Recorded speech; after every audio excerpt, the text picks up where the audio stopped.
You are now listening to Testimonies with Terry.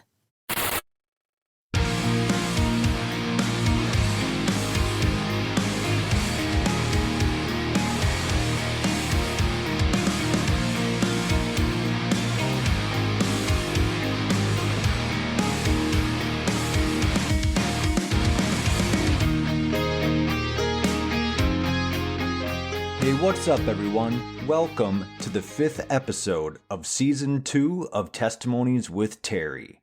I'm your host, Terry Skaggs, and make sure to give me a follow on social media at TWTerryPod on Instagram and Twitter, and the Testimonies with Terry Facebook page. Today, I'm going to be chatting with a man who was super instrumental in me coming to the Lord and growing in the Lord. You're going to hear the testimony of a man who grew up in less than favorable circumstances, was looking for love, acceptance, and stability that he hadn't experienced, and how the church stepped in to give him all that and more with Jesus. You're going to hear the full circle testimony of how he went from being a youth needing to be mentored and discipled to now running a ministry where he does that for the youth of today. Ladies and gentlemen, this is Christian Kirmeier's testimony.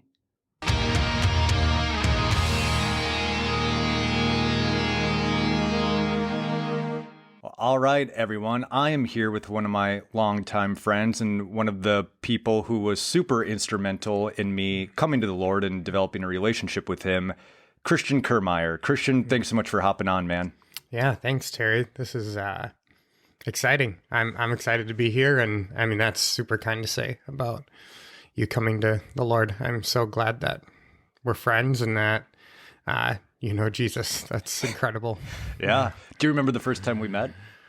Oh man, I remember the time. Man, I think I remember all the kind of that time of life, but I don't know if I remember the exact moment. Do you? Yeah. So we were at Westwood Church doing the Kent Hovind study. Yes. And I think our friend Sierra is the one that introduced us because she knew we were both Vikings fans. Yeah, there it is. And she said, hey, I think she called you over and said, hey, you got to check this guy's tattoo out. Yeah, and that's great. if you guys listen to my testimony, you know that the Vikings were pretty much my life for a period of time there. And I got the horn tattooed on my arm. And you came over and it's like, man, we instantly clicked right there. Yeah, we absolutely did. It was so great. And a lot of good memories going down to Mankato for training camp. Yeah. I'm we're in our basement right now, and I'm staring at my signed Adrian Peterson jersey. And man, that wouldn't have happened if it wasn't for you, because he totally skipped over me. And you kind of just put the Sharpie in his hand and said, hey, can you sign my buddy's jersey? And I mean, totally made a lifelong memory for me. So I always think about that every time I look at that. So thank you for doing that. Yeah, that's awesome. That's so good. So fun. I remember those are some of my favorite, especially like single life, pre-marriage. I think just going down to Mankato and hanging out with a buddy. And yeah, those are some of my fondest memories. Those are fun. And we made the news. Yeah, we did. Yeah, I still have people come on my Facebook or my social media, if it comes up in their memories, and they'll tag me in it. And I'm like, oh, geez, here we go again. Right. Yeah. The local morning news basically caught us at 4 a.m, you know, standing in line, waiting to get some prime seats for autographs. And we got to be interviewed and just show our crazy fandom. So man, pretty cool memories. Yeah. So great. My wife still is trying to get rid of those bibs. I think they're somewhere in my, these purple and gold bibs that I wore to training camp, and I think they're her least favorite article of clothing I've ever owned. So, oh man. Yeah. Well, Christian, again, I'm excited to have you on and go through your testimony here. Let's go back. Where did you grow up? What was family life like for you? Yeah. So, I was born in the St. Cloud Hospital. I'm 32 years old, so 1989 is when I was born, and my family life. So we lived in Sauk Rapids. My parents were 19 and 20, and radically not ready to have a kid. There was a lot of dysfunction. They weren't married. They didn't have either of their lives anywhere near figured out. And to have a kid enter the world was pretty shocking, I think, for them. Yeah. My sister came about a year and a half later. And parents were still living in crazy drugs and alcohol and abuse and partying were all a part of the story.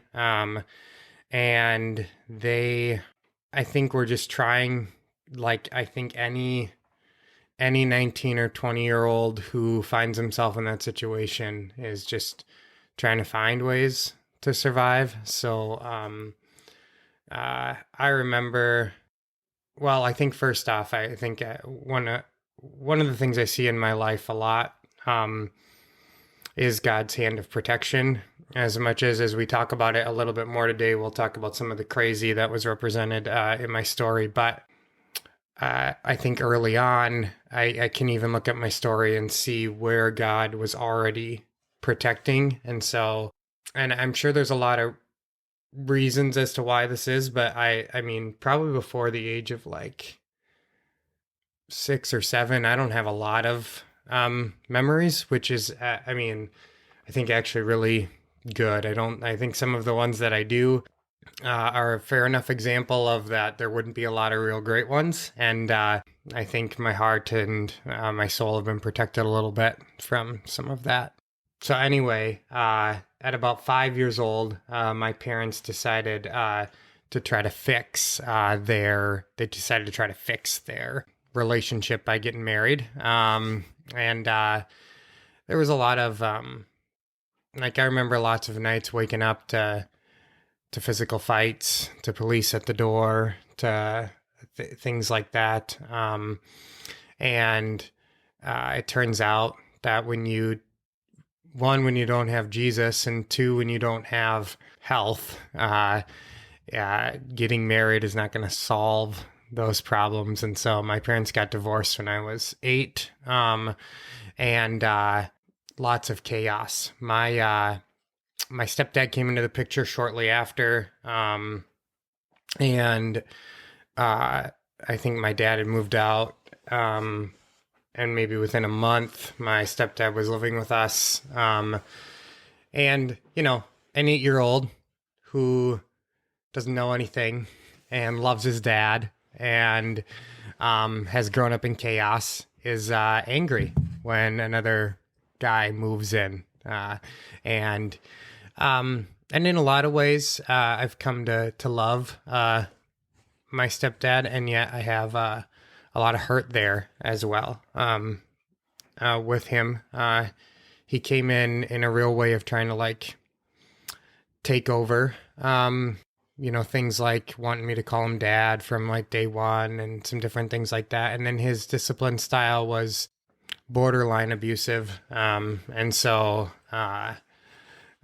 both physically and emotionally. And I was a pretty sensitive little boy. I have one of those now. His name is Max, and he's a sensitive little boy, but he is so sweet and so kind. And I'm so thankful that God has made me, or works through me, to be the kind of dad that can nurture a sensitive heart. I think about how important, I think later as we talk, Terry, we'll get to some people in my life who did a really good job of trying to cultivate that heart in me, and seeing that there was a sensitive boy in me that just needed to be cared for, and because of that, because of those people reaching in, I think I can, through the power of the Holy Spirit, I think I can do that well with my son now, which is a really sweet thing. Yeah. Which is a really sweet thing. And God uses everything, right? Yeah. And there's a lot to unpack there. I want to go back. Your parents divorced when you were around 8. Yeah. Yeah. What was that like for you as an 8-year-old? Your parents divorced. Obviously, you grew up in this chaos. Were you kind of happy that they were divorcing because maybe that would be an to the chaos, or were you sad, about the family system kind of deteriorating? What was that like for you? Yeah, I think when you're 8 and all you've known is pretty radical dysfunction and chaos, you don't even know to want something else. All I knew is that it meant my dad wasn't at home. And so for me, that's all I wanted. Like, I wanted him to be together. I wanted things to just be better. Just because my dad and my mom had divorced and just because he was out of the house didn't mean that the dysfunction and the chaos between them had stopped. So, dysfunction brings more dysfunction, brings more dysfunction. And so, yeah, I don't, and with that came some pretty yucky, custody battle stuff, as well as I actually don't have the timeline overly perfect in my head, but from that point on, there were lots of times where I couldn't tell you who I was living with. I was living either with my dad for a while, and then I'd go to visit my mom, and my mom wouldn't let us go back, and then that would happen again the other way. And so that just kind of started this different version of dysfunction that was never really exciting. Yeah. What was your relationship with your sister like? Did these chaotic times kind of cause you to bond together, or was it every kid for themselves? Yeah, I think it really wasn't every kid for themselves. It's a really good descriptor for it. My relationship with my sister is probably the hardest thing that we'll talk about for me today. As we get a little further in the story, and as we kind of had this back and forth of living with my mom and then living with my dad, and we ended up living in Sauk Rapids for a majority of time from about 5th grade to about 9th grade with my dad, in a trailer court in Sauk Rapids, and through that, I'll get into how Jesus introduced himself into my life, which I'm excited to share. But I think my sister, that didn't happen for. I think God is always pursuing her, but her finding a relationship with him has yet to happen, and there's a lot of pain and a lot of hurt for her associated with that. As you can imagine, when you come and really honestly, I'm the statistics for what my story looked like and where you should be now are not good. They're just not good. Yeah. And my sister is on the other side of those statistics. The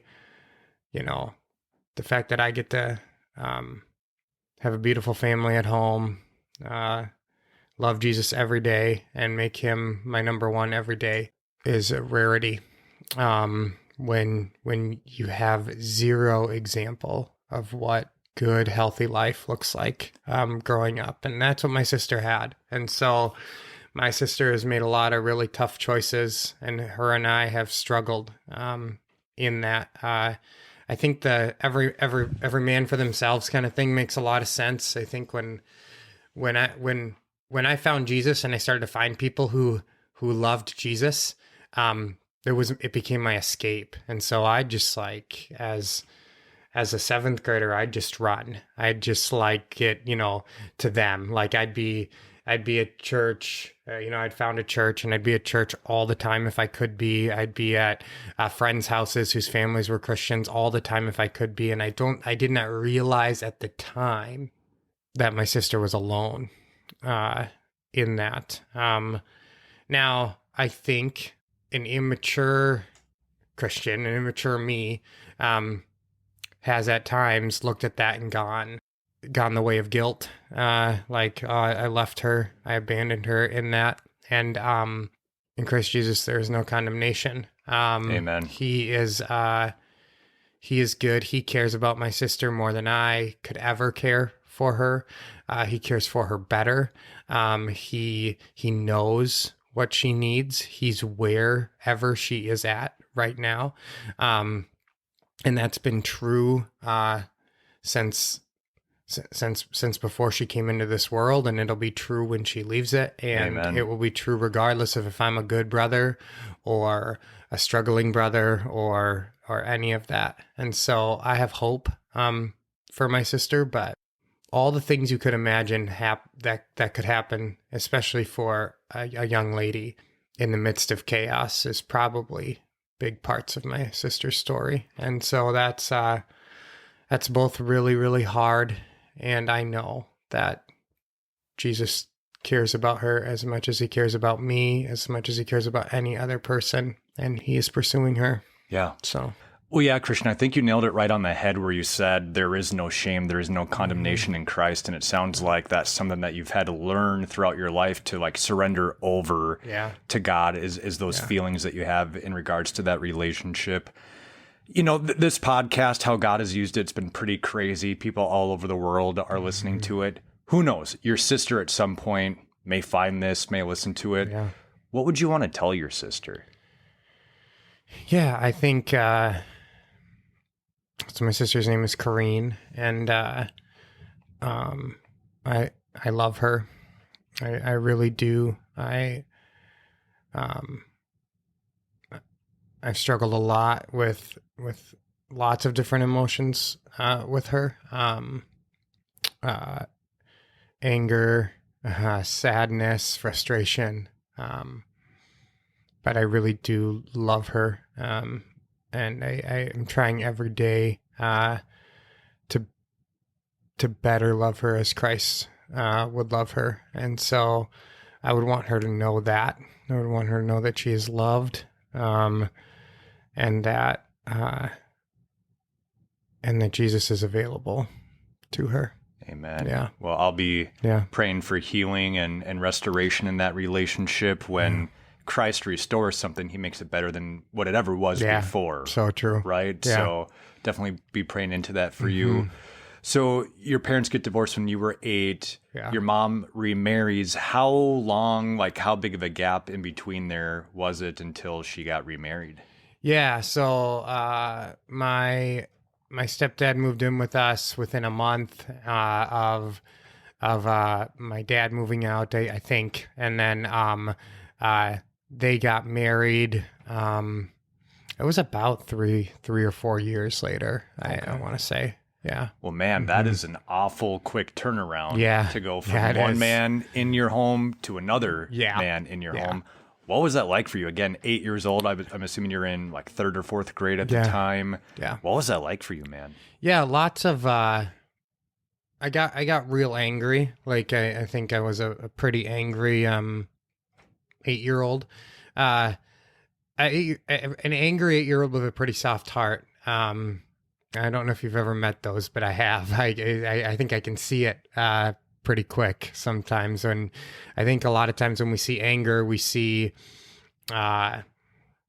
toughness and we see hardness. And a lot of times I always challenge myself to look a little deeper than that, because I think a lot of times there's especially with young men, I think there's a pretty scared,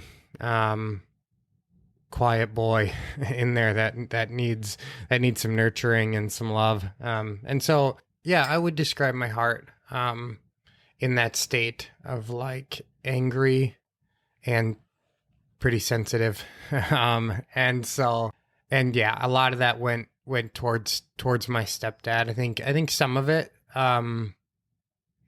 it justifiably so in some ways. My stepdad, definitely didn't parent in a real perfect way. But also somebody was going to get that anger from me, I think, no matter what. I think that was going to come out somewhere. So what did that anger look like for you? Yeah, I think it was a lot of just at 8, I think a lot of just like, misbehaving, not listening, just running around. I think it came up out in some hyperactive ways as well. But I think just a lot of, especially towards my stepdad, just a lot of like, I'm not gonna listen to you. I'm gonna do everything to let you know that you do not get to be my dad. And yeah.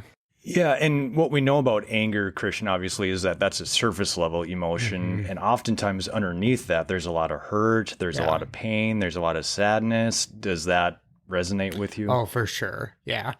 As you can imagine, as you become an adult and hopefully, especially with the help of Christ and hopefully other mature people around you, and you become an adult, you start to uncover some of those things. And I think understanding where I was at as a young child, as a teenager, all of those things are really important to me becoming a good husband and a good dad, and hopefully I can be those things. But I think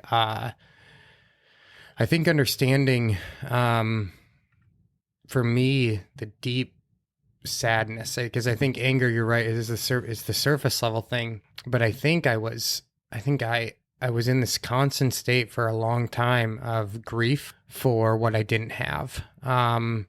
Even as I started to become a little bit more healthy and see, and the reason I was becoming more healthy is because I was seeing these healthy relationships in my life. I was starting to see what a healthy family could look like in some of my friends' families, and I was starting to see what health could be. And I was starting to become a little bit healthier because of that. But in the same regard, there was this underlying grief that was always like growing. I think that as an adult, I really had to wrestle with and deal with, of like almost like putting something to death a little bit, like, okay, that isn't what you had. And is that okay? Can you trust that the story that God is telling is better than the story that you'd have? Which I think was a big deal for me. I, for a long time, wished, I think like that 8-year-old boy, that could my dad just come back, and could this just be fixed? And could this just be what I want it to be? Could this just be and look like what families on TV, look like? And when that didn't happen, I think dealing with that was a big thing. And I think trusting that God, it was a turning point for me when I said, I'm going to trust that the story you're telling is better than the story I can tell. I remember I was probably 20 when I was just by myself. I'd been reading in John 10:10, and this idea of the enemy comes to steal, kill, and destroy, and I come that you may have life, and life to the full. And I was trying to figure out how you have life to the full when you have so much brokenness, in the first 20 years of your life. And man, if 32-year-old Christian could talk to a 20-year-old Christian, he'd think he was silly, because God has done way more than that. We'll get there, and I shared a little bit, but I'm married to the most incredible woman on the face of the planet. Her name's Sheena, and she's the epitome of grace and humbleness and care and love. And she and I have 2 incredible little kids. Maxwell's our boy, he's 6, and Selah is our little spitfire of a lady, and she is 3. But she's going to be 4, and she'll let you know. But often when I share my story, I also work for a nonprofit in town called Youth for Christ, and we work with teenagers, and we encourage them to share and to tell their story. And so we share our story with them. And often when I share my story, I start at the end, because Sheena and Max and Selah are the most incredible thing that I could ever have anticipated or asked for. And if changing anything in the first 20 years of my life would change where my life is right now, I would not even think about touching it. And so I will trust in the story that God has done. But that took laying down that sadness and that grief, that took recognizing that that's what it was, Terry. It wasn't anger. It was deep sadness and grief for a way that life wasn't meant to be, and isn't supposed to look. And an example of a family unit that wasn't how God intended it to be. But yet he was telling a greater story.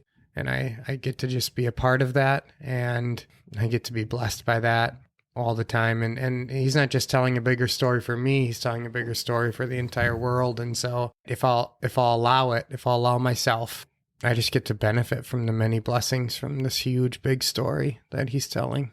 Yeah, man. I mean, your story has such a redemption theme and piece to it, which obviously that's what God does, right? And I'm excited to continue to flesh out some of these details to get that full picture. But going back, again, very quick transition from dad to stepdad, a lot of anger, a lot of grief, a lot of sadness. I'm wondering, who did you have to talk to about those feelings? Yeah. Did you have any type of support system during that time? So definitely not during that time. I mean, my mom was not at a place. I mean, again, lots of dysfunction. She was not at a place to really be able to parent well. One of the things, and I try to be real kind with my words. I've shared my story in my life a lot of places. Never on recording, and I don't know if my mom will hear this or not, but she needs to know that I love her.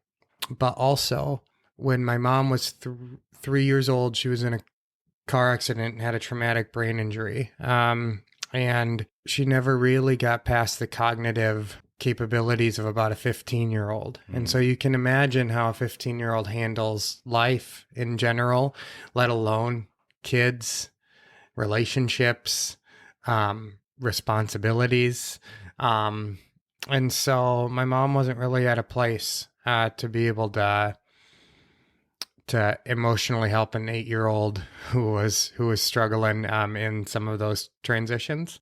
And that kind of continued, I would say, up until, honestly, like lots of moving back and forth between my mom and my dad, and not ever really having anybody to really talk to really confide in, to really help with processing.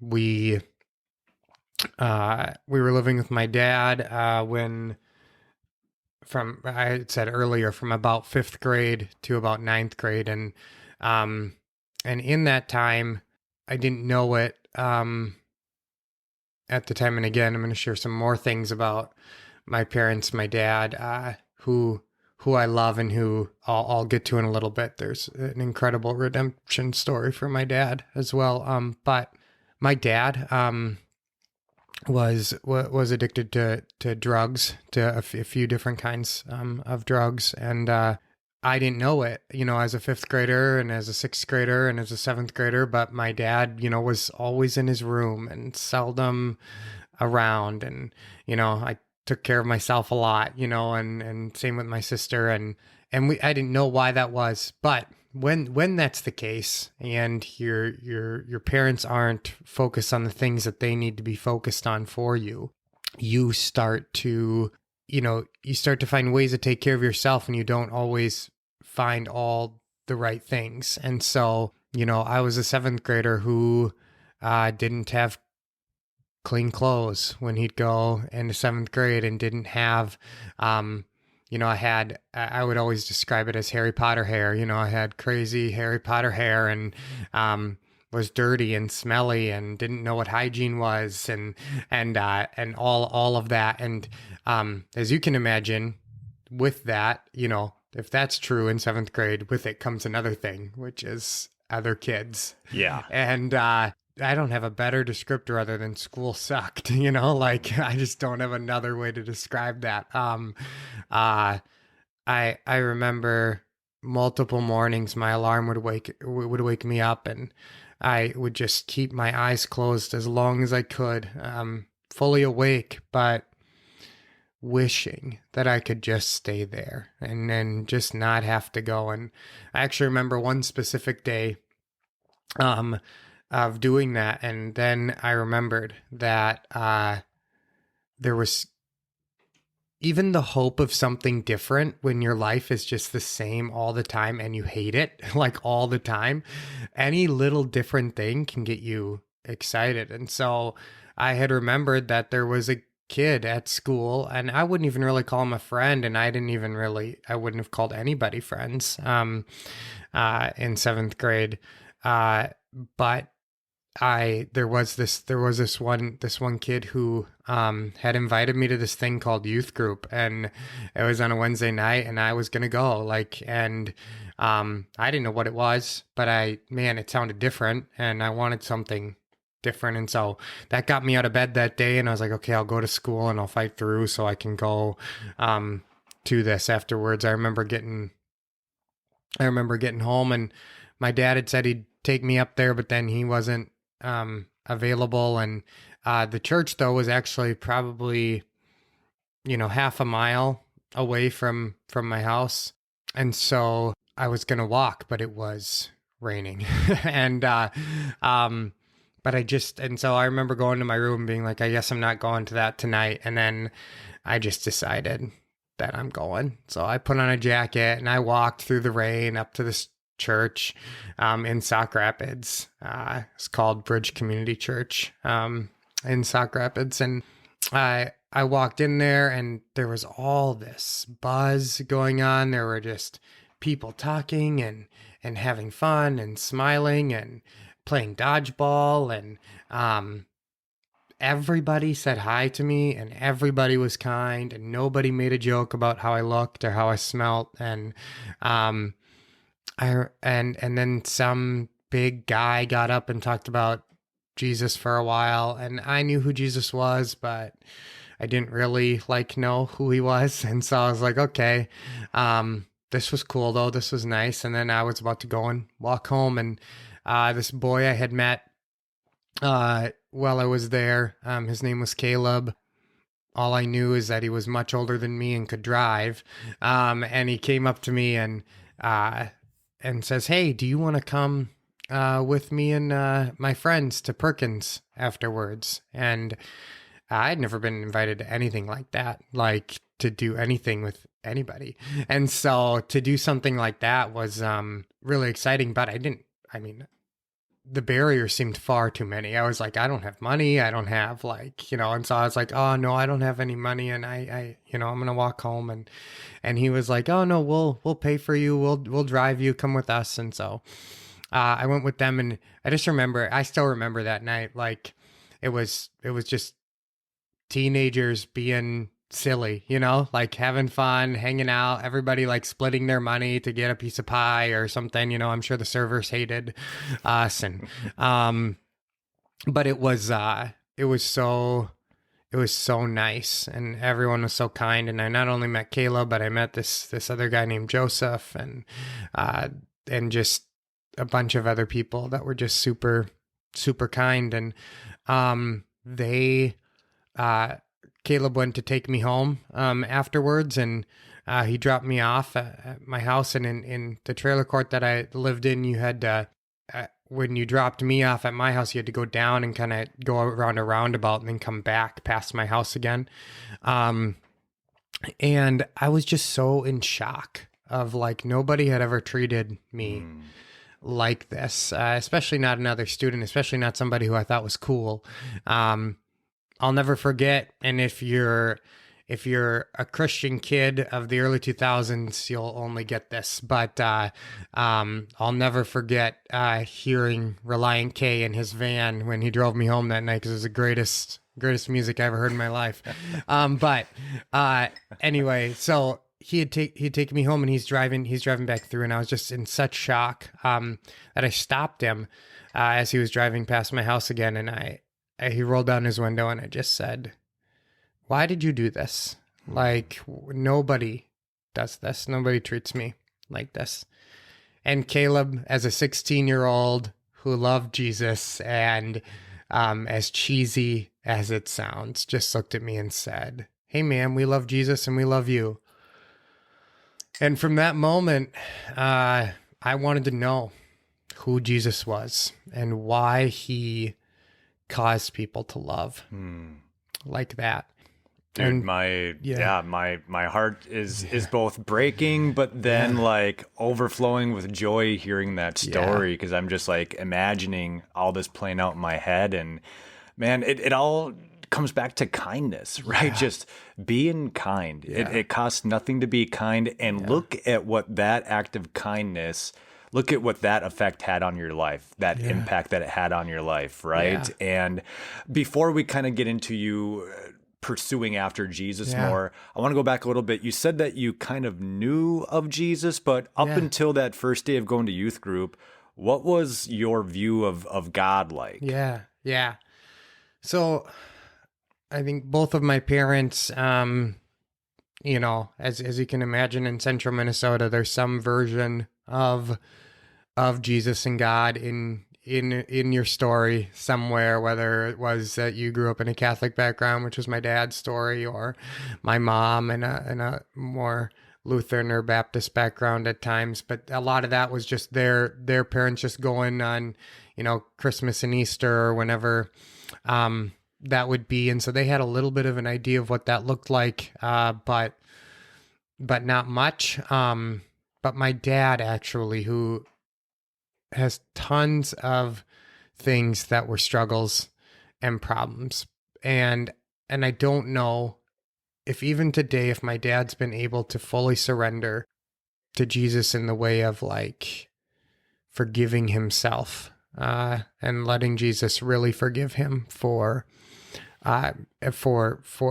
his things. But my dad believes in Jesus. At times, I think a little bit of a skewed example, but believes in him and in his attempts throughout the chaos of my life to try to parent, and in the attempts where he would step in, me having an idea that Jesus was real and that he loved us did matter to him. Now, he didn't have a good way or a way of being able to show that or give good examples or handles to that, but there was something there for a big part of my story. Yeah, well, and it's even interesting, your parents giving birth and giving you the name Christian. Yeah, it's crazy, and I haven't even gotten a ton of, other than just as my mom was about to give birth, my dad just came in and said, "This is the name." Like, and I'm not even sure where I don't know if he fully knows. Again, the chaos that was represented, some of that early life for myself, and then that time for my parents is pretty chaotic. And so, yeah. So that was kind of your parents' background, and obviously that's what you grew up under when it comes to faith. So then what was your view of God growing up? Yeah, I would have said probably that I believe in God. Like as a 7th grader, I would have said that I believe in him. Beyond that, I just had no frame of reference. Like I had really no grasp for what that was. So this was all, come 7th grade, this was all real new for me. Yeah. Real new.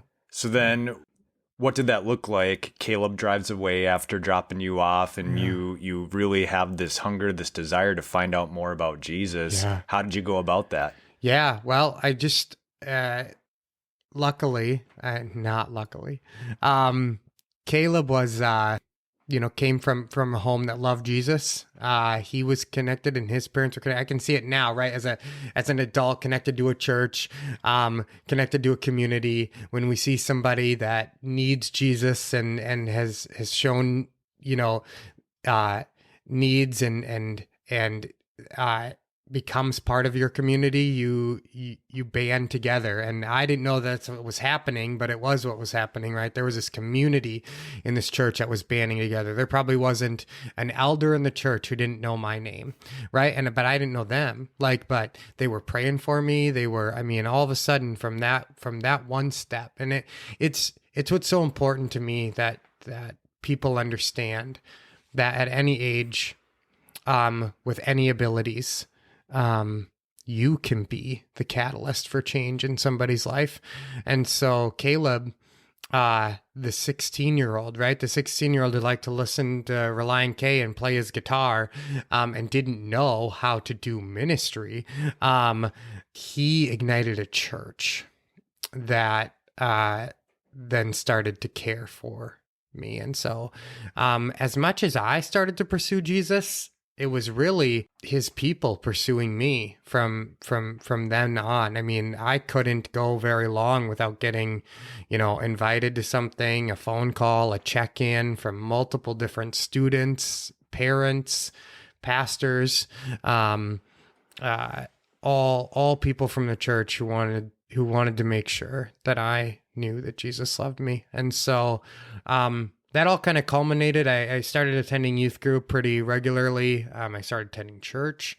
I'd get picked up often by different families to go, and so I end up going to a youth conference with the youth group called Acquire the Fire, which was a big kind of rally youth conference at the time, and I got to hear them talk about Jesus in so many different ways than I had ever, experienced worship in a different way than I had experienced. And it was all still pretty new and foreign to me. And, but the Newsboys actually performed at it. And the lead singer of the Newsboys got up during their set and talked about giving, it sounds very Carrie Underwood now, but that song wasn't out yet. But he talked about giving the steering wheel of your life, over to Jesus, and letting him drive, letting him be in control. And really, he was talking about this idea of surrendering, not just this idea of believing, which I think I believed, but this idea of surrendering. And so, as a 7th grader, I said, yeah. And to me, I mean, I could look up and down as we're sitting in the Target Center, and I can look, up and down the rows, and I see Caleb on one side, and I see Joseph on the other, and I see these adults on the other, and I go, this is what they've all done. And these are the people that love me. These are the people that look like the kind of lives that I would want to live. And so I want to follow and surrender to who they follow and surrender to. And so that started the journey. I mean, it was a long journey, sanctification and fully giving of your life is still happening for me at 32. But yeah. I can't help but think, Christian, obviously going through your story, your upbringing, I'm sure there was a sense of love there, but not a healthy version of love. And so now all of a sudden you have all these people loving on you. You're having the love of the Father enter into you. I'm wondering, as much as there was a part of you that liked that and it made you feel good, was there another part that made it kind of difficult to accept that love, or to just really question, am I deserving of this? Am I worthy of this just because of how you grew up? Yeah. I actually think, as I talked about, kind of below some of that anger that was present for me, kind of beneath the surface of that was this, pretty sensitive, little boy who just really did want to be loved. Mm-hmm.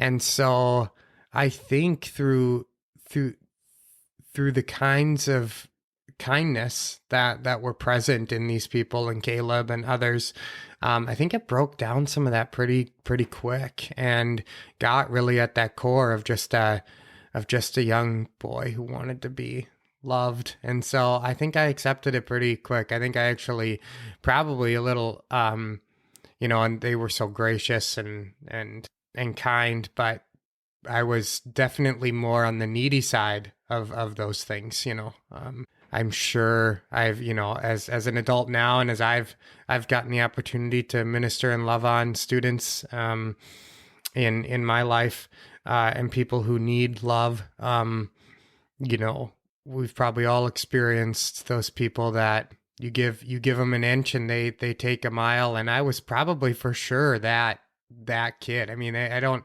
for me, it's a lot of fondness on my side because I was experiencing love and I was finding Jesus and all of that. And yet I can imagine some of the conversations and the struggle with I mean, this was pre the wide use of cell phones. And so, but I would get home from school and the very first thing I would do is call Caleb. And if he didn't answer, I'd call him again. And if he didn't answer, I'd call him again. And if he didn't answer, I'd call him again. You weren't needy at all. Yeah. And so, and for a 16-year-old to operate in that sort of grace, to be able to not just ignore me or to, with some of that neediness, get angry or frustrated. I'm sure he did at times. And I think maybe even he did at times, like with me even. But I don't know many 16-year-olds who can do that. And I think Caleb was following something bigger than him and showing me that love. So, yeah. So to me, Christian, at that time of your life, it sounds like that was the church being the church, right? Like the church is not a building. Yeah. It's not like this physical structure. It's the people, and it's loving, it's giving, it's serving, it's discipling. Yeah. That's what was going on in your life at that time. And I think that goes to show the importance of just being part of the body, being part of the church. Yeah, absolutely. 100%. I think when the community of the church comes together, that's how lives are changed. That's how lives are changed. You have no idea what it does to a person when a community of people collectively love you. Like, so it's different. Powerful. It's different. And so it's a constant reminder for me of the importance of that, the importance of community, and the importance of the body of Christ working together to show the world that Jesus died for them and that he loves them and that he wants them to surrender to him. Yeah. You need the body of Christ to show you that. So. Yeah. And so you're pursuing God, and like you said, that process of sanctification that is ongoing until, we die and we're with Christ. A lot of good stuff going on. I'm wondering, obviously, again, not that we want to give the enemy a ton of credit or anything like that, but obviously when we're pursuing after God, and even like the first time really pursuing after God, that there can be some resistance there, that there can be some obstacles. I'm wondering what kind of resistance or what kind of struggles did you face as you were coming to terms with like this new sense of love over your life? Yeah. Well, I think as a seventh grader too, you just have such a small amount of understanding of just life, let alone how to live your life for Jesus, right? And so, every example up to that point was probably an example for me of how to not live for Jesus. And so, it was definitely a process. I mean, I remember so much of having conversations with my youth pastor Jason at the time, and other adults, and Caleb, of just like, you're not supposed to do that. That's a sin. I didn't realize that, or all sorts of things with that. Also, just like the practical life things too, of like, I've been dealing a lot with in my own soul lately, of like a little bit of this difference of like kindness, which I do think is super important, but I think there's a lovingness and like a being very loving that doesn't always look kind, but it is the most kind. And so I guess what I mean by that is, like, I remember Caleb sitting in a car with me once, and he gifting me a stick of deodorant. And Caleb wasn't being mean, but it could have been perceived as mean. That maybe the world's version of kindness would have been to just not say anything. But like Caleb knew that I didn't have a dad at home who was gonna give me that and show me how to use that and talk to me about showers and talk to me about how to clean my clothes. Like, it meant addressing a yucky thing in my life, which was that I was smelly, right? Like, that's what it meant addressing. But it was done in a way that was, I think, the most loving, instead of just, oh, well, I don't want to embarrass him, so I'm not going to talk about it, you know? And so I think that's a great example for what happened over the next couple of years with sin in my life as well.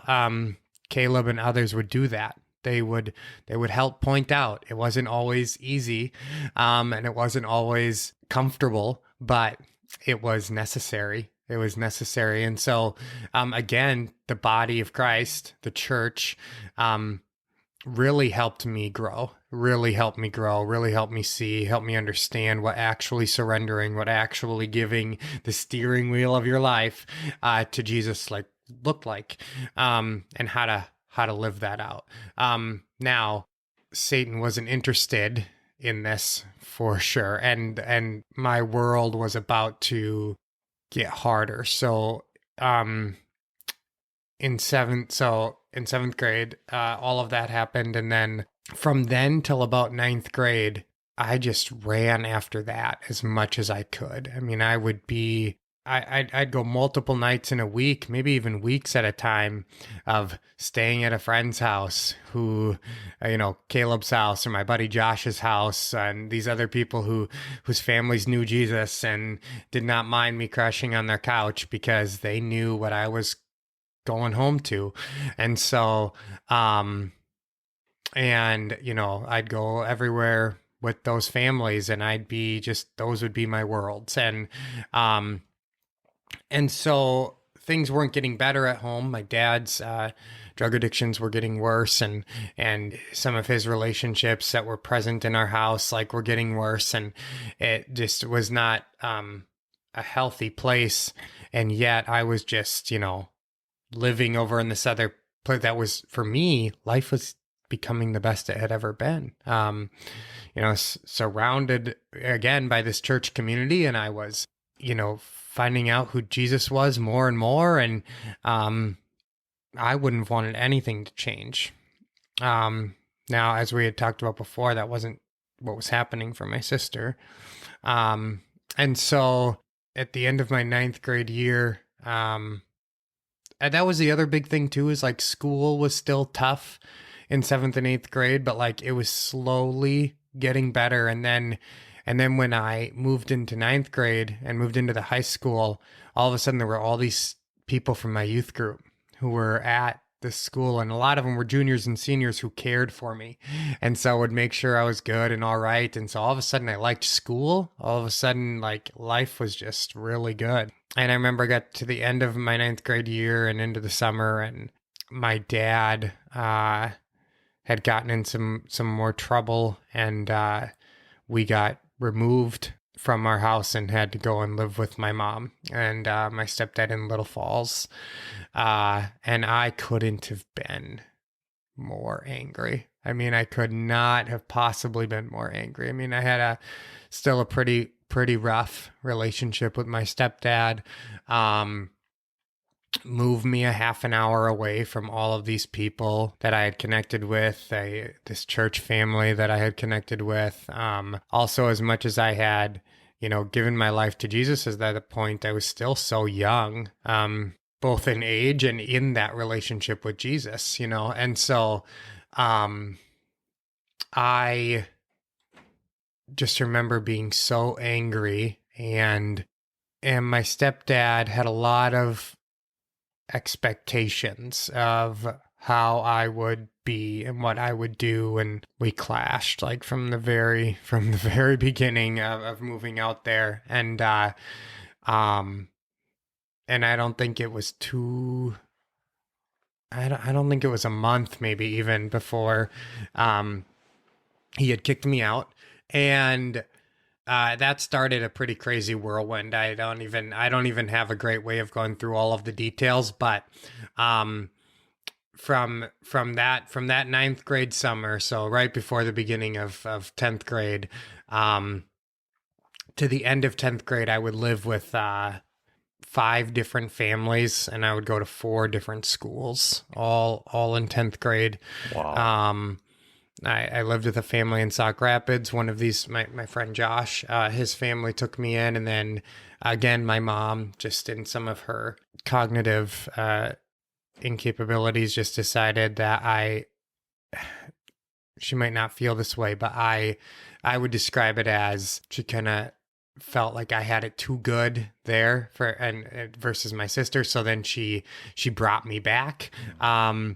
Out of there after a couple of months into the school year, that 10th grade year, and then that didn't go well again. She had put me into Little Falls school and of course things didn't go well again with my stepdad. So then I ended up living with an aunt and in Piers and going to Piers, and then I ended up back with my mom again, similar reasons. It was just lots and lots of dysfunction. I was as angry as I've ever been, sad and depressed as I've ever been. I haven't much in my life ever dealt with thoughts of self-harm or suicide, but I was definitely thinking about, again, such a lack of understanding, right? Such a lack of understanding. All I knew is that life absolutely sucked, like worse than it ever had, and that I love Jesus, right? And that's all I knew. And so I don't know if I actually had full thoughts of ever committing suicide, but I had a lot of thoughts of it would just be a lot better to be with Jesus than to be here. Yeah. And so, which is a young 10th grader's, version of trying to understand things, by the end of that 10th grade year, there was a family who knew my mom, and then through some church stuff, my mom would kind of go through these weird spurts where she'd kind of go to church, but then like not go to church, and it was confusing for me. But through that, she went to an Assembly of God church in Little Falls called Living Hope, and one of the people that attended there, her name was Lisa, and Lisa had seen me one day and kind of knew the difficulty that was there in my story, and she had started praying. And one day at the end of my 10th grade year into that next summer, my stepdad had kicked me out again, and I'm walking down the street angry, rebellious, mad, don't know where I'm walking to, but think I can walk somewhere. I don't know. And so I'm walking, and she pulled up behind me, walking on the street, and she says, "Why are you walking?" And I tell her, and she has me get in her car, takes me to her house, goes and talks to her husband, and they came back to me and said, "We'd like you to live with us." And my mom didn't want that. At first she did, and then, we go a couple months, and then she wouldn't want me to, and this kind of stuff. But Lisa was the first one to fight against that. She fought. She wouldn't let my mom take me back. She was ready to go and get things done legally if needed. And so there was, so for the next 2 years, I got to live there. For my junior and senior year of high school, I got to live there. I got to go to Little Falls. I got to get a sense of normalcy for really the first time in a really long time. I remember being both excited and bummed because I so badly wanted to be back in Sauk Rapids. I so badly wanted to be back to that church. And, but God had something different. And through that, I got connected to that church in Little Falls, Living Hope. I got connected to a new community, and I got connected to this family who took care of me well for the next 2 years of my childhood. Wow. So, God's yeah. provision, right? Yeah. I mean, each time you Yeah. got kicked out, he had something else, maybe something better and healthier for you. Yeah. But man, what a whirlwind your high school was. I can't even imagine. And we know that those are hard, stressful years to begin with. And you add on top that you were in all these different schools and all these different homes.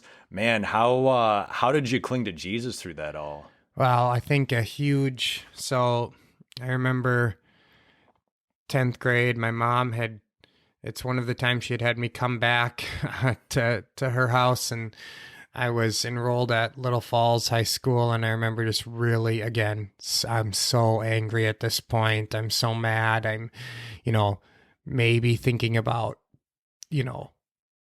in the realm of suicide, for the only time in my life. And I remember sitting by myself at the Little Falls lunchroom, again, just angry and feeling hopeless, feeling hopeless. And I didn't know, but at that time there were two people in a car praying in the parking lot of the of the Little Falls High School. Their names were Matt and Hannah. I had met Matt a couple of times through youth group. Matt was he worked for nonprofit in town called Youth for Christ, and he was connected to a bunch of the local youth groups, and he was connected to my youth pastor, Jason, and so when I had come in at 7th grade, I had met Matt and Hannah through a few different ways, whether it was area youth groups getting together, or Matt coming to speak at our youth group, or going to this thing that Matt ran. I remember going when I was in 8th and 9th grade. He ran this thing called Band of Brothers at Harvest Church for boys, for 7th to 12th grade boys that wanted to do what it says in John 10:10, live life to the full. And so Matt and Hannah were going to speak to a health class at Little Falls that day, and they had heard that I may have ended up at Little Falls High School, and they stopped while they were in the parking lot, and they prayed that they would see me if I was there, and that they would have an opportunity to talk to me. And they happened to be walking through and going to have lunch at the same time that I was having lunch, and they saw me, and they came and sat with me, and they spoke life and encouragement. They prayed with me, and they cared well for me in that moment. And I remember, and things, again, like I already described, the rest of that 10th grade year didn't get easier.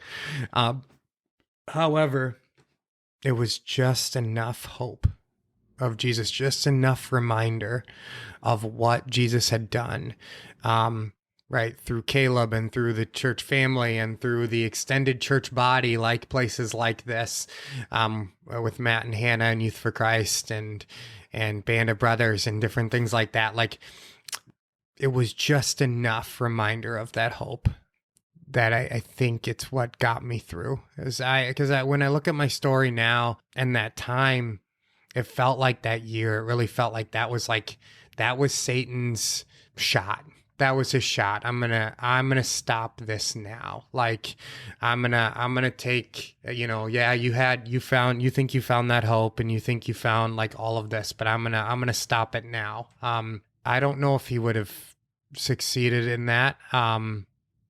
But man, Jesus is so much more powerful, and you don't need much of it. That little bit of hope in the lunchroom with Matt and Hannah was enough to shut that down and say, I'll get through this. Come on. I'll get through this, and we'll, yeah. Man, I just think of how God has strategically placed people in your life exactly when you needed them, where you needed them, and that's just another example. What a cool testimony in and of itself there, right? Yeah. And so you go on through high school, you graduate. What does life look like for you after that? Yeah. Again, when you're a little displaced, I mean, the Lisa and her family were so kind to me and had really taken me in as their own in many ways, but when you've gone through a lot of the chaos and a lot of the moving around that I did, you kind of feel like a little bit of a nomad at that point. And I didn't have a lot of real direction of what to do. College, felt like what you're supposed to do, but I didn't understand it. And I didn't know what I wanted to do. I think I always had this desire to kind of be back in Sauk Rapids and near that. And so as an adult, I just kind of moved back to the St. Cloud area. I started attending church at Bridge Community again, and I just kind of started to adult. Like I was working a little bit. I was just kind of trying to figure it out, and I went to the tech college for a little bit. I went to St. Cloud State for a little bit, but I didn't really know what I wanted. And so those first couple of years out of high school I felt a little aimless. I just wasn't sure what God was calling me to, or what I wanted to do with the rest of my life. Which is so hard. I kind of hate that we do that to teenagers and to young adults, of like, figure out the rest of your life in the time when you're probably least cognitively ready to figure out the rest of your life. Dude, I tell my clients that all the time, like my high school, college age clients. I'm just like, I know that for the last couple of years, you've been getting the message that you need to figure out what you want to do with the rest of your life. But I'll draw like a line on a piece of paper and just kind of, it represents our lifespan. And I mean, I just put 100 years as like the end of it. Yeah. But I show them like, you're at 18 here. Yeah. You've lived this little line of life. Yeah. It's not really realistic for you to expect to know what you want to do with that large line. Yeah. Right. And I'm sure teachers don't like me for saying that, but I don't care because like you said, even me, I didn't know what I wanted to do exactly out of high school. And it's a lot of pressure. Yeah. Well, when I was probably 2021, I started, volunteering with that group that I had talked about, Band of Brothers, that Matt had ran. I got reconnected with Matt, and I started volunteering as a leader. And Band of Brothers is just it's pretty much an all boys ministry focused again on helping young men to live life to the full. And we believe that that's through a relationship with Jesus. And so we're trying to show them what that looks like and what a relationship with Jesus looks like throughout your life. So I started volunteering as a leader with that. And pretty quickly, I was like, this is what I want to do. This is what I want to do. And so within that next year, I met my wife, which was incredible. Let's give us the background here. How'd you meet Sheena? Yeah. So I met her actually at a well, we didn't actually meet, but I saw her for the first time at an event that we actually put on for Band of Brothers. We try to get creative with just how to help young men grow into men who love Jesus, and we try to get creative and have fun with that. And so one of the things that we did is we were like, well, what do you do? We had some boys ask, like, I think we had one boy in our group that was going to go to a wedding, and he was like, I don't know what to do at a wedding. I don't know how to sit by, like all of this. It's so silly. But, and so we were like, all right, let's have fun with this. Let's teach them. Let's teach them what, when you're sitting at a table with ladies and with other people,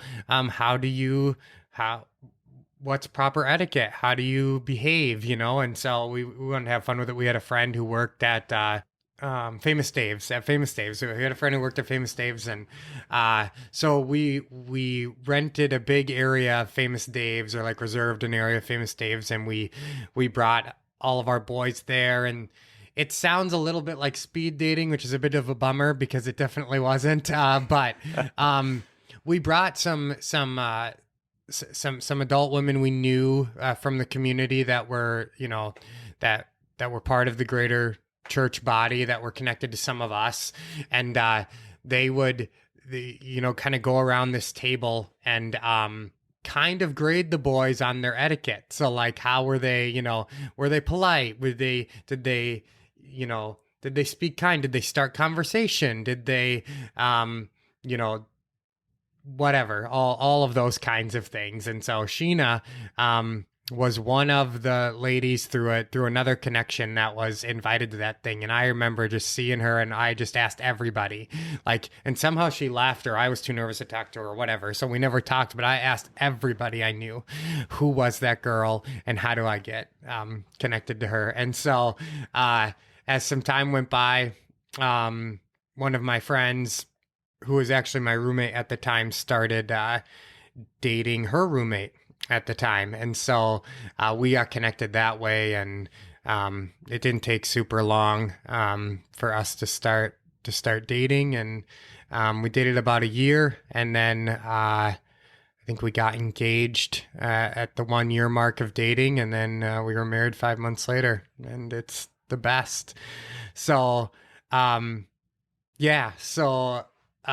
that same year that I met her, I started interning with Youth for Christ. And two really important pieces of my adulthood, my wife, the most important, and my job, which I really love, working at Youth for Christ, because that internship turned into the position of running Band of Brothers, which has been a really sweet, really cool gift that the Lord has given me. That position has morphed now into a focus on the Sauk Rapids High School. And so I get to see the Sauk Rapids High School as a mission field. And I get to strategically look at that place and how to love well and serve it well, and love the students in that building well. Yeah. So, man, yeah. I two things kind of come to my mind as you're telling your story here. One, full circle. Mm-hmm. Here you were being a part of Band of Brothers at really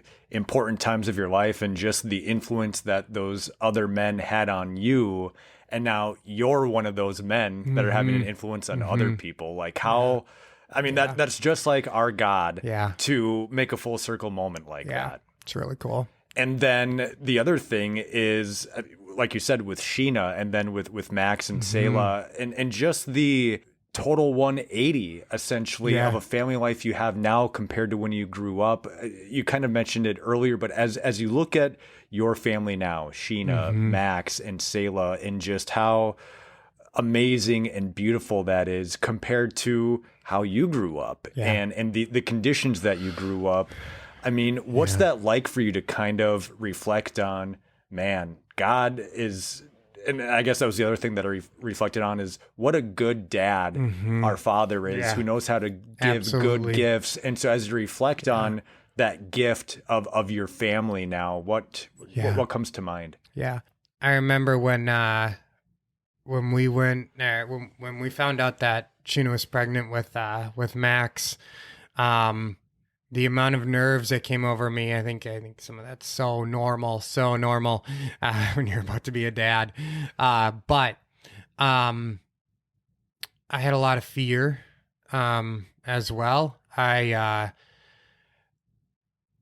thought, well, I don't know how to be a dad. I don't know what that looks like. I don't know how to I didn't have that. So how am I going to be that, and,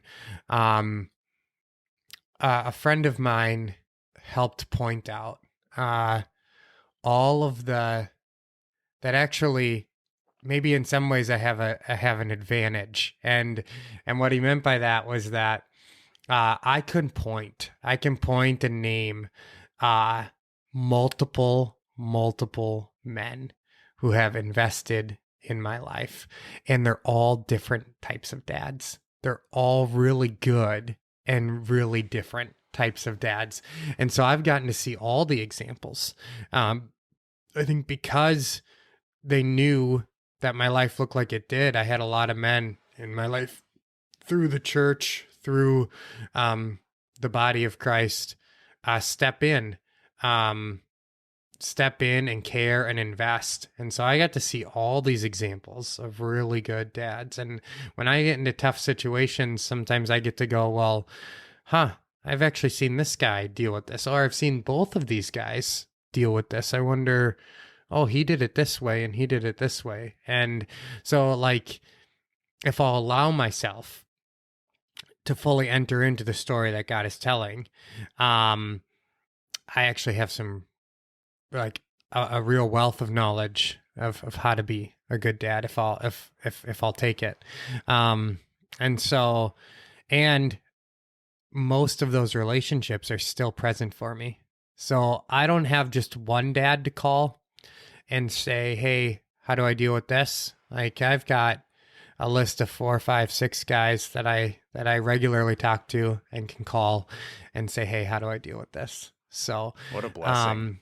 Yeah. So I think when I think about that, I can see how Jesus is working and how this thing happens. Yeah.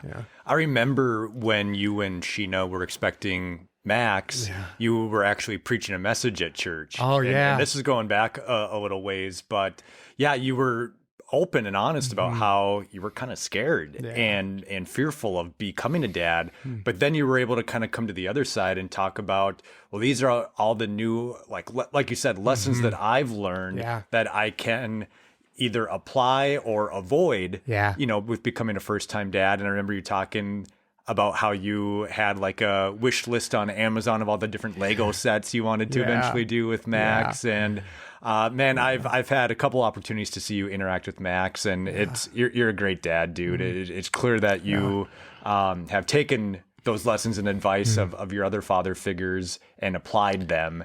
And man, it's just so cool to see where God has brought you from where you were. Even when we first met, I remember, I think it was shortly after we met, you had one of your relationships had ended. And I remember you being really just crushed by that. And now to see, again, God's redemption of bringing Sheena into your life. And like you said, how much better God's story is than anything that we could possibly write on our own. It's so true. It's so true.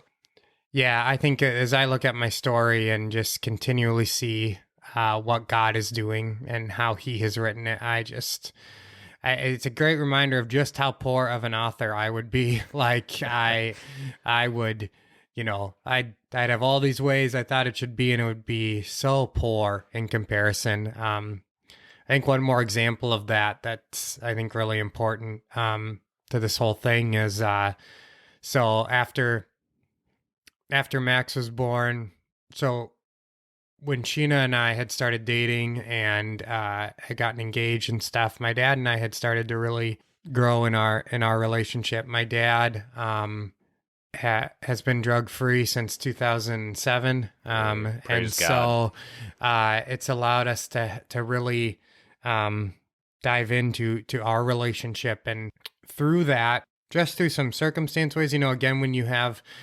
chaos and you have dysfunction, it makes sometimes getting out of it is really tough, even when you've made some really good decisions, and getting fully out can be really hard. And so, as you can imagine, when you live a life like that, things like credit and other things like that are really tough. And my dad was unable to get out of that trailer house that we lived in, where again, just so many tough things had happened. And he was at a point in life where, this is right around the time that Max was born, where he was really probably living the best he had lived in a really, really, really long time, and was still kind of stuck in some areas living in this place. And so Sheena and I, through a lot of prayer, decided to invite him to come live in our home and to live in our basement. And so that was probably about, a little less than a year into Max's life. And so Max doesn't really know a life without his papa living downstairs, and Selah doesn't know a life without her papa living downstairs. And he's as much a part of their family as I am and as Sheena is. And my dad is a really good grandpa, and God has told a really incredible story there to get to the redemption that happens every day in my home. That at times is hard. At times having a reminder in your house of the things as you're trying to build something that's so different from what it was for me. Sometimes having that reminder there is hard. But that's, again, if I start to focus on the way that I see the story. But if I shift that focus to the way God sees the story, I have a constant reminder of what God's doing. My dad is at a different place in his life than I ever thought was possible.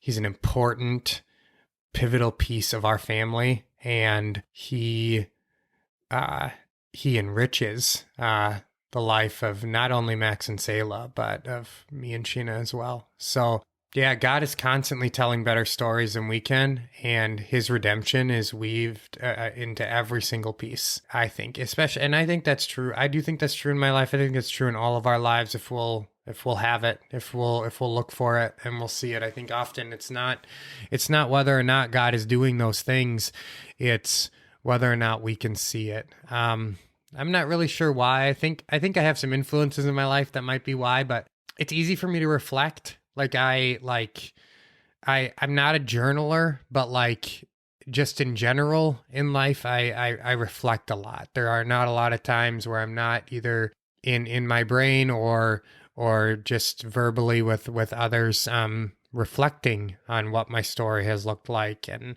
I think that's why I'm able to see, and I think it's why others are able to see in my life the redemption that God has done. But I think that's available for everybody. I think if you'll have it and you'll look and you'll look at it through God's eyes and not as much through yours, I think his redemption is there and it's being told all around us. Amen, dude. Yeah. And as you're talking, I think it's Proverbs 3:5-6. Trust in the Lord with all your heart. Do not lean on your own understanding. Commit your paths to him, and he will establish your footsteps. And I just see you living that out, man. I mean, even just the thing with your dad, a lot of other people could have been like, well, screw him. He didn't, he wasn't a good dad to me or didn't set a good example for me, or that's his own fault or whatever. But no, you took that posture of humility and of just love. And hey, I want to honor, my dad as well. And I want to help him out as much as I can. And to see how God has redeemed that relationship is incredible. And I mean, just over this last almost hour and a half, man, of talking, I think about, you mentioned that word chaos a lot. And I think of Genesis 1, the beginning, the world was in chaos, but God brought order to that chaos.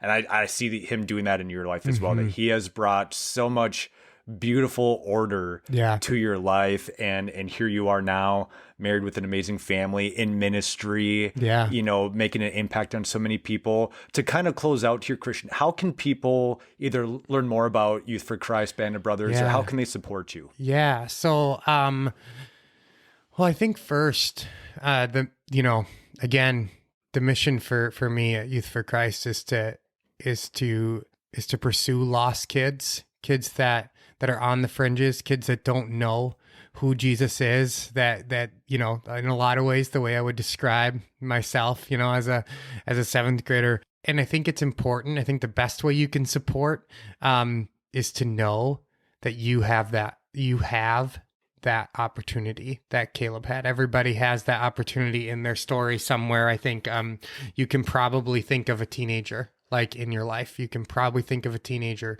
whether it's a nephew, a son, a neighbor kid.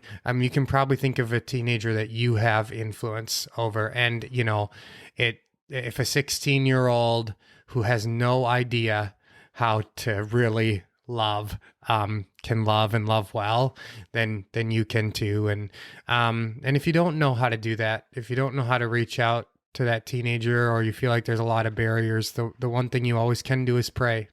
I needed prayer. I can't tell you how many people must have been praying for me. I've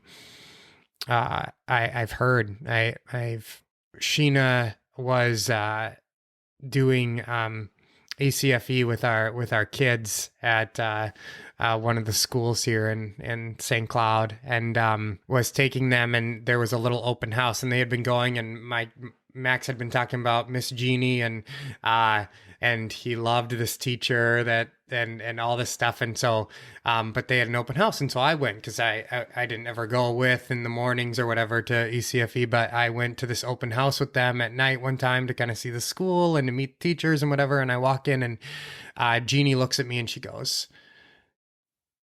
is your name Christian? And do you have a sister, Corrine? And I was like, yes. And her eyes started to swell up with tears. Now, she knew Max and she knew Sheena, because they had been in this ECFE class, and she had gotten to know my sweet little boy. And she says, I knew you two when you were little, and I've been praying for you. 'Cause she knew we were in a tough situation, and she knew. And so I didn't know Jeannie, and I could have never have guessed that she was praying for me. Wow. But she was. And so when you ask, like, what are ways you can support? I think the first most important thing is prayer. Our God is bigger than any problem that any teenager's facing, but they don't know that. They don't know that. And our world will tell you that the problems they're facing are bigger than them, and that dealing with that issue is more important than them. And it's just not true. They are who matters, and they need to know Jesus. That's what they need. You could have fixed all of my problems as a teenager, and you could have solved everything. But had I not met Jesus, my life would be nothing. And so that's what they need. So you can pray. Also, if you want more info about Youth for Christ, you can go to our website, Central Minnesota Youth for Christ.org. And I think if you would pray, for students, if you would reach out to them, and if you would even take a moment to go on the website and learn more about what we do. And I'd love to talk to anybody about what we do at Youth for Christ. Yeah. And I know you're humble, but I'll say it. Yeah. You can also financially give support to Youth for Christ, to Christian and what he's doing. So again, check out the website, and you can follow the links and follow the directions there. But man, it's a mission that I believe in. And I think what you're doing is so necessary and needed, especially at such a time as this, you know, in the world that our teenagers and youth are growing up right now. And man, what a great example they have in you to lead them and to guide them and to love on them and to disciple them. And dude, again, you know, you did that for me, you know, when I was just this baby Christian, super immature, going off the grid, going dark, and just not knowing how to do things. And you stuck it out with me, and you loved on me. So I'm indebted eternally for you for that. I thank you for that. And it's been a pleasure just getting to talk to you, man, and getting your story on tape here. And I have no doubt that your story is going to get out to the world, and it's going to make an impact on so many people, but especially a lot of the youth and teenagers that listen to this for sure. Yeah.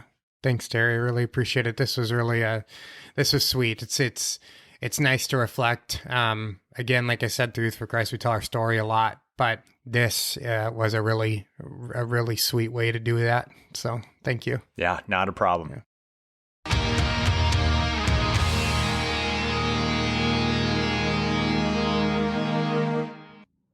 Man, I don't know where I'd be if God hadn't put Christian in my life when he did. I can attest firsthand how Christian meets people where they're at, loves on them, and just pours into them. It's so cool to see what God has done in his life and the position of leadership and influence he's been put in to show Jesus to the youth in his area. It's also so amazing how God took this man from a chaotic family and has blessed him with a loving, supporting, and stable family of his own that his children will be able to grow up in. And that's why, instead of having an individual picture of Christian to promote this episode, he wanted to use a picture of him with his family. Family is so important, and God has blessed Christian with such a great wife in Sheena, and 2 beautiful children in Max and Selah. God truly is the giver of good gifts. If you want to know more about what Christian does, invite him to speak with youth, or financially support him, go to cmyfc.org for more information, and I'll link that in the show notes as well. If you have any questions for Christian, use the hashtag AskTWT and we'll have him answer some. Thanks everyone for tuning in, and if this podcast is blessing you, please leave those 5-star reviews on Apple Podcasts and Spotify, share this on social media, and tell a friend or family member about it. That's it for this week, but I'll be back with another testimony next Tuesday. So in the meantime, make sure you're living life in such a way that glorifies God and kicks Satan's butt. Peace.